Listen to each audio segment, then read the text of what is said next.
Imagine waking up one morning and in the blink of an eye, seeing the person you love literally stark raving mad. Tonight, Avery's live with a story you'll only see here on City News about a rare disease that lands its victims in the psych ward. Avery. Well, Emily Thomson endured 78 days of complete and utter madness. The healthy young woman woke up one morning deluded, paranoid, and hallucinating. And the only thing that brought her back from insanity, a high fever and a curious doctor. April 16th, 2011, Brad and Emily seal their love with a small ceremony. It was just the most beautiful day ever.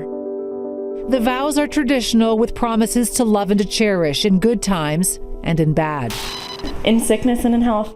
A vow neither Emily or Brad ever thought would be tested so fast or so furiously. Everything was kind of just going as planned, and we had started our life together.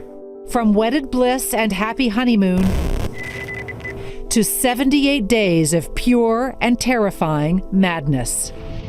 All right, down to anybody about anybody.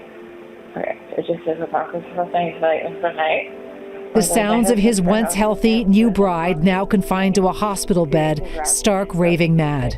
The woman that you knew and loved was no longer there. She was completely gone. It was like a light switch turning off. I have almost no memory of that whole time.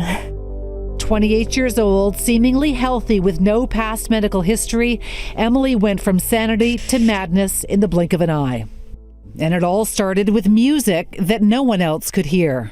She would get up and tell some of her co-workers to turn the music off, and telling them, to be quiet and yelling at them, which was, completely not like her at all. But family and friends chalk it up to stress over the recent death of her grandfather. And then one night, she woke up and she didn't know where she was and how we got home. She's rambling, aggressive, paranoid. Brad is so concerned he takes her to the ER. Over a 5-day period of spending time in the ER, she was labeled as having an acute psychotic break and was eventually put into the psych ward. Emily completely unravels. Her eyebrows would move, her cheeks would move, her lips would move, and she wasn't controlling that. Her condition's so extreme, she's kept in restraints. She would raise her hands and just hold her hands up and look at them. Brad records her ramblings. It got to the point where she was put in a room that didn't have a bed. Her food was on the floor. The very few memories that I have are probably the scariest thing that I can ever remember. I can kind of still remember the room. There was no window. I couldn't see the outside. It was just these cold walls and just a door. She was hallucinating, seeing things, trying to escape. You're pounding on the door, begging to be released. Begging and crying to be released, and I could see a guard and he couldn't let me out. Guards, not doctors, until one night Emily's temperature quite likely saved her life. The psych ward called up to the medical wing and they brought down a medical doctor. And to that doctor, Emily's psychosis doesn't add up. She orders a spinal tap and makes a startling discovery. The spinal fluid shows excessive white blood cells, a glaring sign of a brain infection.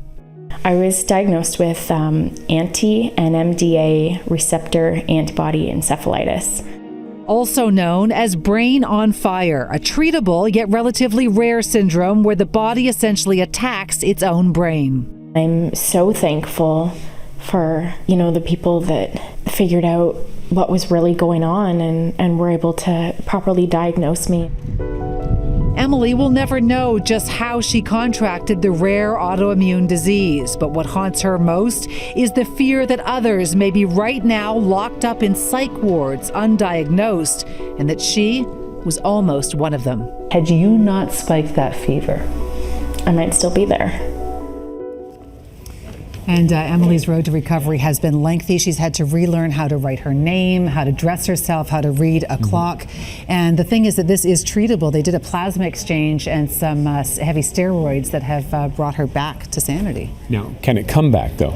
And this is the thing that's most terrifying, is because they don't know how she got it. Yes, it can come back, and they don't know whether there would be whether it could be a relapse, but at least they know what to look out for. In 50% of the cases, this is caused by a tumor on the ovary, because it tends to be young women who get this. Incredible. She didn't have a tumor, so they don't know how she got it. Or where it came from. Okay. Avery, thank you very much. Thank you.